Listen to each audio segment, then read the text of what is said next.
All right. Hi, everybody, and welcome back to Spilling Tea with the G's, episode 9 of this awesome video cast, our first season.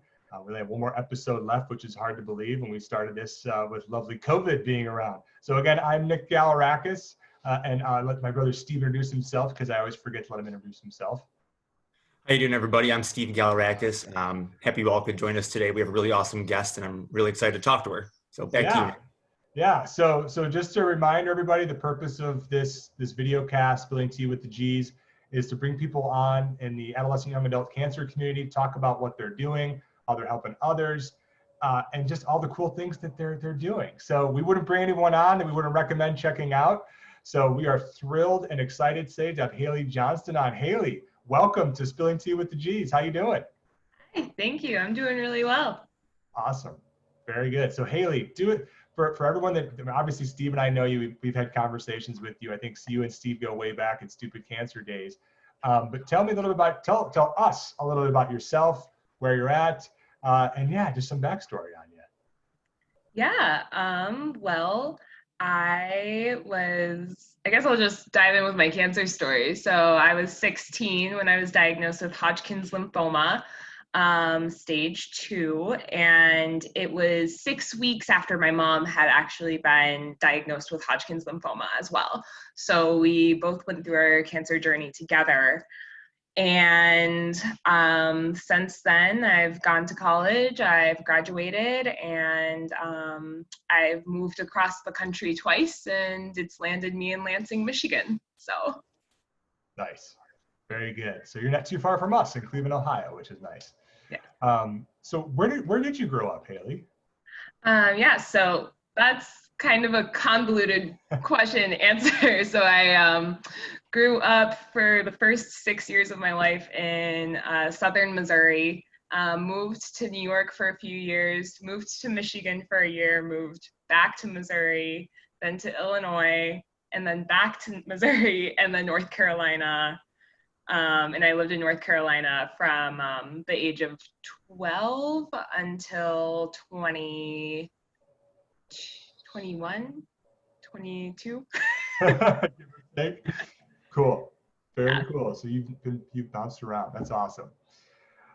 So let's jump into it, Hailey, on the awesome conversations that you and I had I think that was last week that we spoke. And so why don't you tell us all about a little bit what you're doing in the cancer community? Obviously you are a survivor, but let's hear what you're working on and what you're just doing. Yeah, so I started this project called Escape back in high school, actually. And it was right after I had finished my treatment for lymphoma.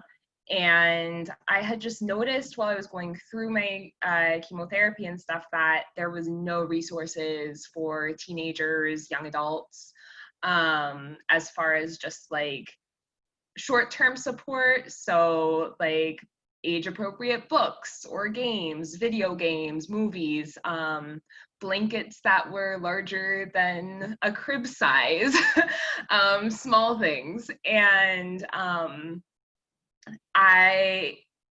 I didn't know anybody my age going through it either, and there wasn't a lot of support regarding that. So that just really kind of ignited something in me, and I wanted to change it. So once I was given that, I guess, good bill of health, I started working on this project, and we became one of the largest clubs at my high school, and we gathered donations all across the community, brought them to the local children's hospital. Since then, they have started a survivorship program and programming for teenagers and young adults with collaboration with us. And then I just kind of took a hiatus from it because I started having some side effects from my treatment that I had to learn how to manage, and I went to college, and I realized I still didn't have the support I needed. So here I was like trying to help the community, but more from an outsider perspective, not really taking the time to take care of myself, get to know people in the community. So I went off to school and I felt really just alone in what I was experiencing as a young adult who had been through cancer. There were, no resources at my small liberal arts university besides the Disability Center. And I just realized, like, okay, I should really start figuring out how to plug into this community. So I was awarded a scholarship to go to CancerCon, and that was back in 2016. And I have been attending the conference ever since. So when I went in 2016, I realized I was like, oh, wow, there's a lot of people like me who are going through this experience. And since then, I've just networked with a lot of people. I've really worked on like figuring out, what does this community need? What is something that I can offer through Escape that isn't currently being offered? And I noticed that there was a large need for LGBT cancer support. And being a part of the LGBT community and being out and having follow-up appointments and stuff like that, I've noticed there being a big difference in care, not just for myself, but for others. And I wanted to create a space where people felt safe to talk about their experiences of being LGBT and experiencing cancer. And our community is for survivors, patients, and caregivers. And I wanted to create resources for individuals in the community where they can find a doctor that's safe for them to be open with, and just vent. So I, with this most recent CancerCon, decided maybe I should make this a little more official. We've had an online support community for about 3 years now, and it, as far as I know, and as far as I've been able to find, the only thing out there as far as LGBT cancer support for the whole community. So we have the largest LGBT cancer support community in the world, from what I can tell online. And while it's not very big, it's around 100 people. It's the biggest one I've found, and really the only one I know of for everybody as a whole. So I was like, okay, for the digital CancerCon, I'm gonna just make a quick website so that way people have just like a catch-all to find our resources, learn how to plug in with this community. And I published the website the morning of digital CancerCon. So within an hour, I had CEOs of different cancer organizations reaching out to me. So Nick, you reached out to me on the second day. Johnny Immerman had reached out to me. Lots of people within the community. And I was like, oh, wow, this is, wow, this is getting really big. I need to really get it together. So, and I really wasn't expecting it to get as much traction as it did. And it was really exciting and also a little terrifying because I wasn't really planning to start a nonprofit status until maybe a couple years down the road. And now I'm trying to figure out if I can get this started within the next year. So it's really exciting and a bit overwhelming, but I'm super pumped about the connections I've made over the past few weeks. I've been in Zoom meetings nonstop, it feels like, and I feel like we have a really good start to what will hopefully soon be a 501c3. So awesome, very cool. Go ahead, Steve. No, that's so incredible, Hailey. One, I'm happy you're doing well, and then also happy that you've found this success in the organization that you didn't necessarily mean to start at this or expand at this moment in time. But it's clearly a need, and so as someone who is not part of the LGBTQ community, but has as an AYA cancer survivor knows what it's like to not have those resources. So I guess my question is, why is it so important to have, groups like you for people that are even, not the word marginalized, but are even a smaller minority among a minority? Yeah, that's a great question. And what I've found through Escape is that there is a certain level of discrimination in cancer treatment, in medical treatment, when it comes to the LGBTQ community, that we don't necessarily see for the whole community when receiving that treatment, specifically for our white straight peers. And with familial support, when it comes to having your family being there for you, a lot of people don't have that. Their family doesn't support their sexuality or their gender identity. And that's when a found family becomes so much more important. So I know with like different organizations talking about just like, your first defense family, your found family, with the LGBT community, it's so important and imperative that we find that familial support. We find those people we can call family. I've been really lucky to have a pretty strong family support system, but most people in my community don't have that. So I just really wanted to cultivate a space that allows people to create that, and to find friendships and find that support they're looking for and need. That's really awesome. And just, Hailey, I heard a story from an individual actually after you and I spoke last week, that they want to submit their story from December, because we're going to have a conversation or our magazine for December is going to be on topics that are uncomfortable for people to have. And I think this is definitely one of those conversations for those that don't really understand what it's like to be left alone by your family. And this individual, when they came out, they were essentially disowned from their family. And even when they went through cancer treatments, were by themselves. And so to what you just pointed to, how important it is to have a support system of some kind, I applaud you, because it seems like Escape could be that new family for people too, right? Yeah, I mean, that's what I'm really hoping it'll become.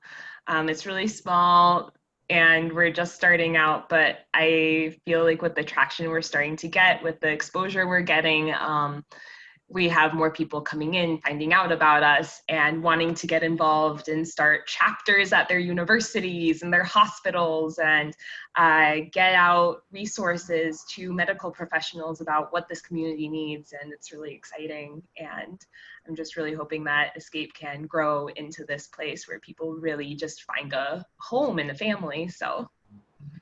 Very cool. Very cool. So are you guys getting echo off me, or is that just me? I just heard it there for a moment. All right, technology, we'll keep going. So Hailey, there's so much to kind of unpack on everything you said, from what you went through with your first treatment, going to CancerCon for the first time.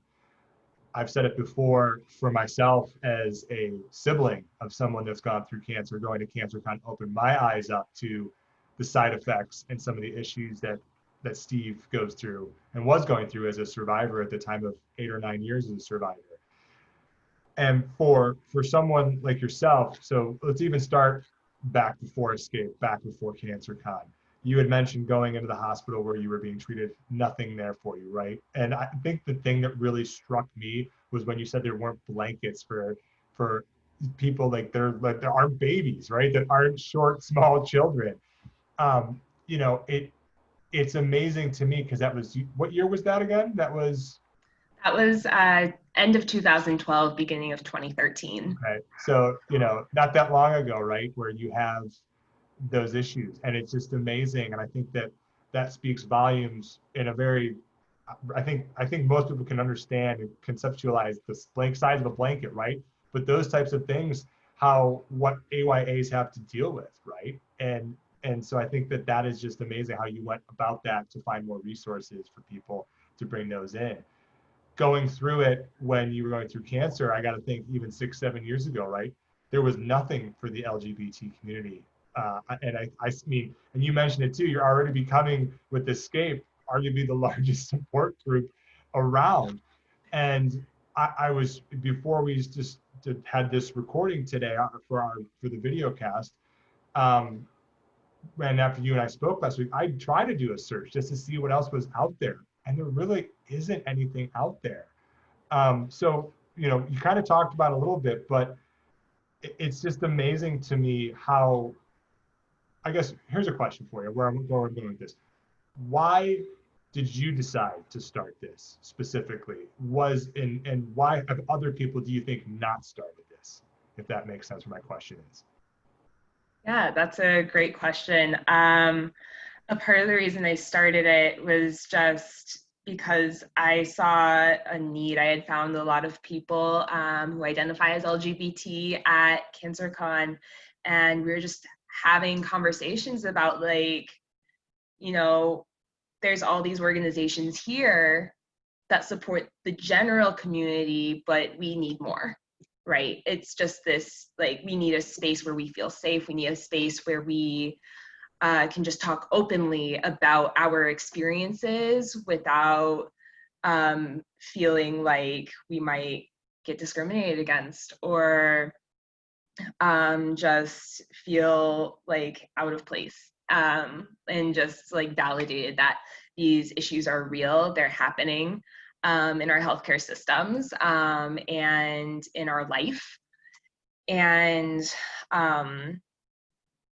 it was just, and I just thought, okay, I'm gonna write down everybody's contact information and I'm just gonna start a Facebook group so we can all stay connected after this conference. And that ballooned into people all across the community wanting to join.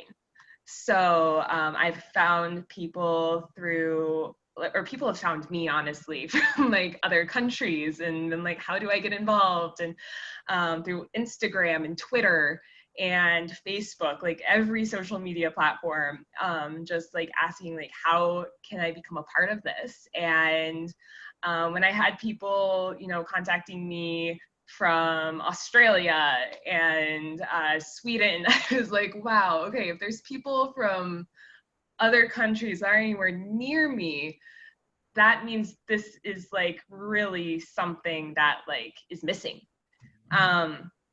So it's always been a passion of mine to really get this off the ground. I mean, especially the LGBT aspect of it in the past few years.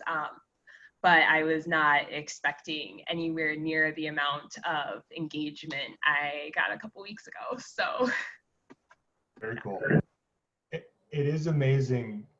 I know for us with Elephants and Tea, when you start something new and you do hear from people across the globe, you kind of sit back and go, okay, this is wild. And also, I think it just shows the need, like you said, right? The fact that this is something that is not just across the country or across the state, right? It's across the world. And for those that are not in the LGBT community, what would be your advice to them, just as far as understanding what you all go through and what this community goes through? Yeah, I mean, as far as that goes, with people outside of the LGBT community, I think it has a lot to do with like self-education. So really just, finding those resources. There's so many online on how you can best support the LGBT community. I think that's really where it starts, is learning more about how you can be a better ally, and then going from there. But as far as things that the LGBT community faces, I mean, I think just, you know, you're going into your doctor's appointment and there's all of these assumptions from your doctors, right, that you are straight. Happens a lot. And there's this fear among our community that if we are open about our sexuality or our gender identity, we will be denied care. Now, right now, that is not a problem. We are protected from that, but the elephant in the room is that right now there is this battle about the Affordable Care Act, and they want to make it possible for healthcare providers to deny LGBT patients treatment if they don't agree with the lifestyle, right? So now we're facing this, like, okay, we have to live more quietly.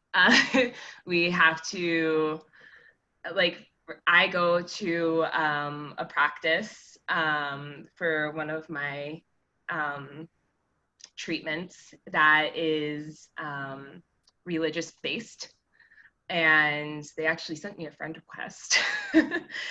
And I haven't accepted it because if I add them on Facebook, which I still feels kind of weird, will they deny me care once they're able to, if they're able to, right? So it's just this constant, like, you know, wondering, when is this going to happen? When am I going to have to find a new provider? Especially with the recent news. So I forgot. It's a constant internal battle that you have, right? You know, and you shouldn't have to feel like you can't be yourself. Yeah. Is just, it's mind blowing that that's even something that any individual has to go through. Go right. ahead. And I'm not sure if many of our viewers know this, Hailey. I'm not sure if you even know this, Nick, or not. You know, you probably do with your wife. But in this country, and this is not just a cancer community issue, in this country, if you're openly gay, you cannot donate blood in this country. Absolutely. We're not allowed to. Right. And, you know, the fact that they lifted restrictions on that during this pandemic, but only for this pandemic, I mean, it just shows that this is a discrimination thing, right? This isn't a health thing, and we've always known that. And going back to the initial question with, like, how can we get people outside of the community to better understand, maybe even help? I think a big part of that is if you know that your provider would discriminate against somebody within the community, speak up. Speak up. And support providers who support the community. I think that's probably one of the biggest ones if you are looking to specifically help the LGBT disabled healthcare community. And that's just from my perspective. I'm not going to speak on behalf of everybody in the community. I'm sure other people have different opinions on this. But on the spot right now, I think that is something people outside of the community can really do, is speak up with their healthcare providers. And if they see discrimination happening, if they know that their provider would discriminate, if their provider talks animatedly about not liking gay people, which I have had in the past, to really speak out against it. It's amazing that while I always consider myself someone that I think I know what's going on in the world, there's still things I have no idea, right? And the fact of, I knew what was going on, right, with the government right now with this new, how they can discriminate and not decide to serve someone as a provider, right? But at the same time, I don't think most people, myself included, realize how much it actually does happen, right? And I think to your point, Hailey, is a great one, like, speak up, right? And I know that that has to be terrifying for someone to put themselves out there as well. But at the same time, so like, for example, myself being a straight white guy, right? There's a need for us to speak up in defense of our fellow humans, period. I don't think there's any other way to put it, but it's amazing how just small-minded a lot of people are. And sometimes, you know, the conversation of ignorance, right? And I don't think that's an excuse anymore, or should be used as an excuse anymore, but it's thing we need to educate ourselves, like you said. For those folks that might be listening to this, Hailey, that are kind of sitting there going like, I didn't know that this was going on right now. Or like Steve, like you were saying, I didn't know that if somebody's openly gay, they can't give blood. Where are, and I'm realizing I'm just throwing this one out at you on the fly here. Where would you recommend people go to educate themselves, to understand exactly what is going on in the LGBT community? Yeah, so I wish I had been. I know, I just resources. caught you off guard. So that's.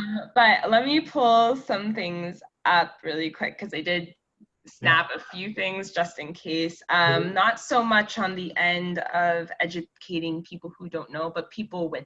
I have some resources for people within the community. Sure. So, but as far as like educating yourself, Pink News, they share some pretty good articles, I'd say, as far as learning about pronouns, how to use them. There's the Pocketbook to Understanding They Them Pronouns. That's a personal favorite. There is also the Transgender Patient Project, or Network, sorry. And they're on Facebook. A few of my really good friends actually run that group, and they highlight voices in the, trans voices within the cancer community. So through art. And they have a bunch of like comics and signs on how to support the transgender patient in our healthcare systems, which I'd say is probably like one of the most important things we can be doing right now is supporting our trans siblings. So they're doing really important work. I've printed out several of their like little infographics that they do, and I've passed them out at hospitals. They're doing really cool and important work, and we collaborate a lot on projects. There, for people within the community, there's the LGBT HealthLink, and the Human Rights Campaign Healthcare Equality Index, the Gay and Lesbian Medical Association, My Trans Health, and that's where you can find gender-affirming healthcare providers. And then there's the National Center for Transgender Equality. So some really good resources there for people within the community as far as looking for support within our healthcare systems. And once we're off this podcast, I don't know if there will be a way to post resources below it, but I will send you a full email of them. You read my mind, Hailey. I was going to say, I'm going to ask you to send me all of those to make sure I don't miss any of them, and we will absolutely include that with this in the comment section and everything else. I think that's awesome. So thank you for rattling off all those.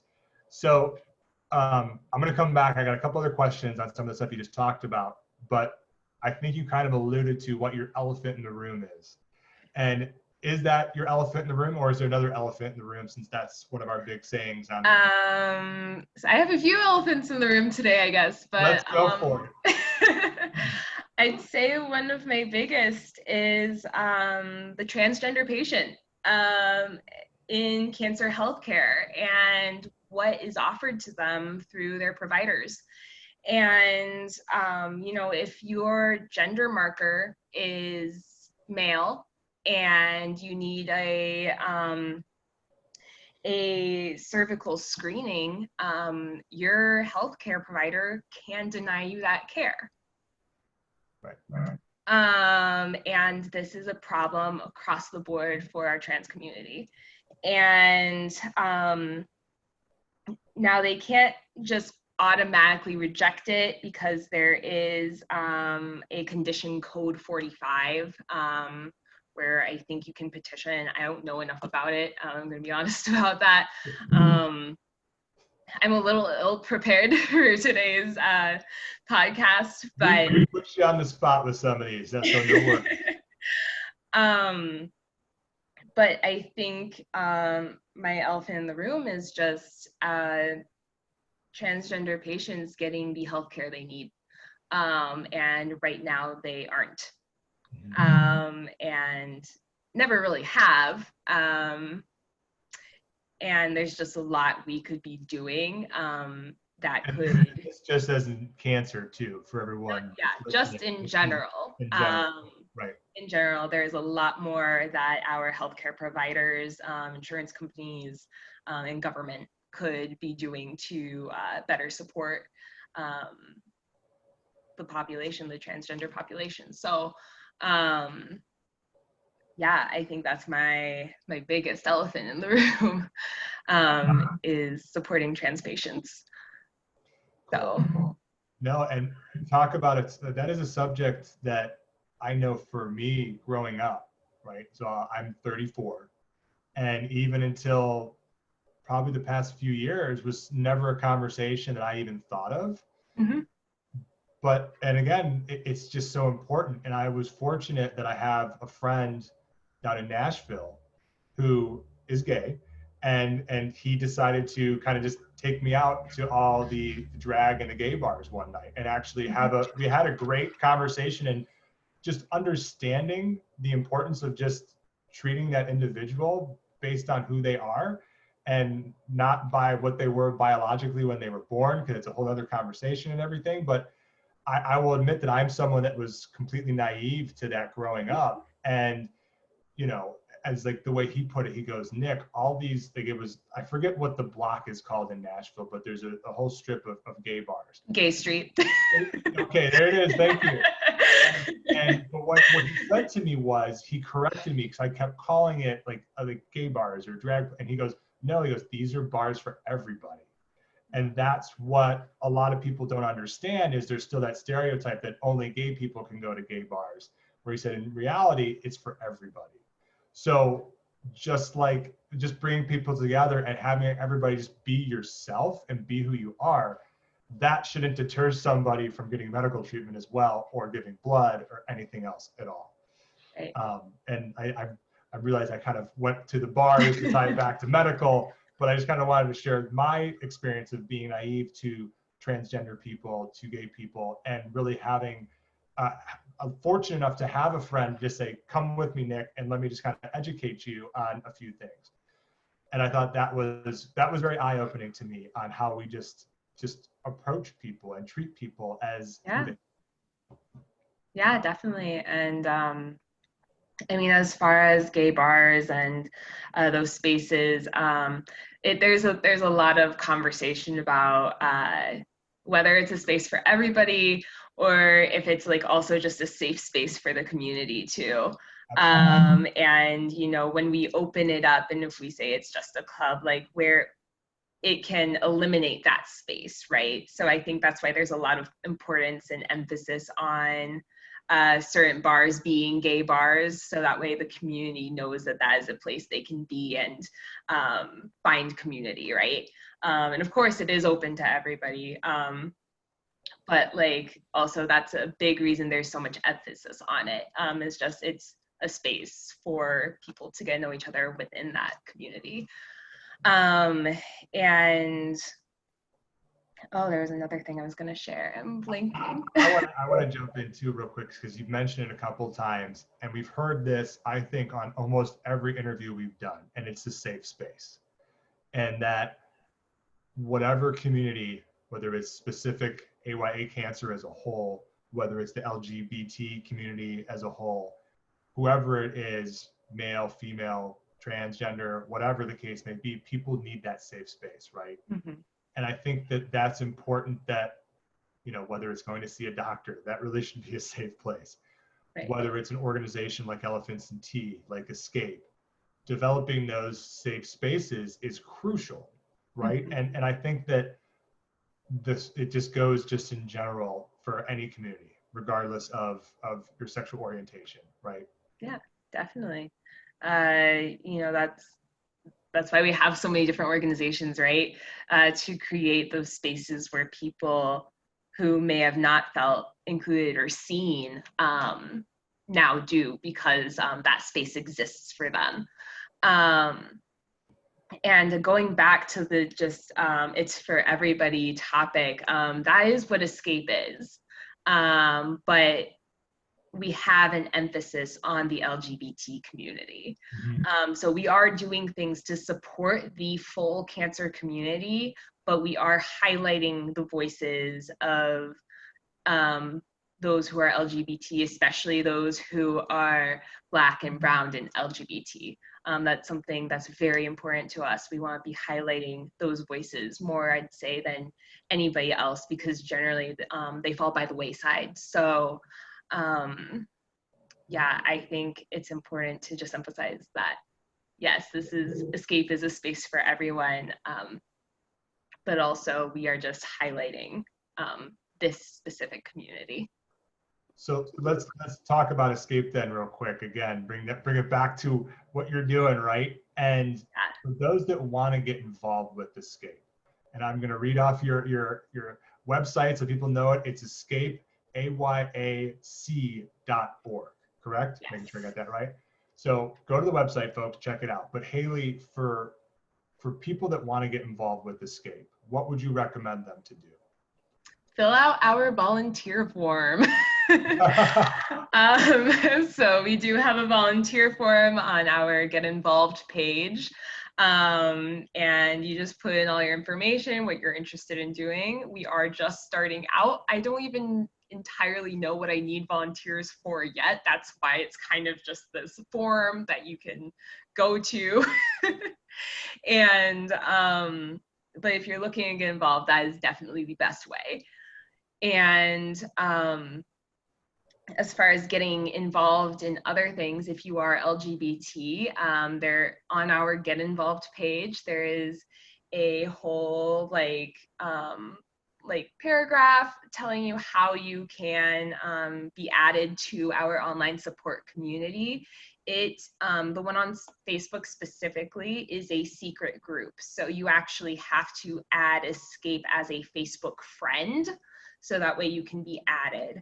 And the reason we do that is so that way we prevent any chance of people being outed to their families if they are not already out. So by having the secret group, you can't see that they're involved in Escape. You can't see that they are a member of it. You can't even find Escape when you're searching for it on Facebook, with the exception of our like page and the Facebook friend. So, and both of those are generalized enough, so if you were to like the page or if you were to add Escape as a Facebook friend, you're not going to see that it has an LGBT focus. Maybe more so with the like page, but with the Facebook friend, you won't see that at all. So we really have worked to create this space that is as safe as possible on social media for those who want to become a part of it. Very cool. Steve? No, just as we were, you guys getting an echo, sorry. I apologize for that. You know, as you guys were talking and as you were mentioning, Hailey, you know, all the things that, you know, people can do and to help with LGBTQ community as a whole and as within the AYA group, you know, I think it would be really interesting if, you know, remember a few years ago when North Carolina, I believe it was North Carolina, yes, had HB2. And, you know, and we saw companies from around the world, you know, threaten to move their headquarters out of that state. And so I wonder if we could, you know, possibly reach out to pharmaceutical companies that do make these drugs for people and say, you know, if worst case scenario that this gets repealed and people are able to refuse, treatment to people, will you support those hospitals that discriminate against, your fellow Americans and your fellow human beings? This is a time of moral responsibility from companies. And I think it'd be really wonderful if we could, even get pledges from these companies that they would say, we will support you no matter what. So yeah, I think, you make a great point, and I completely agree. We really need these people who are providing our care to stand up for us, right? Especially now more than ever, with the current administration actively working to remove these just basic human rights from us, right? So,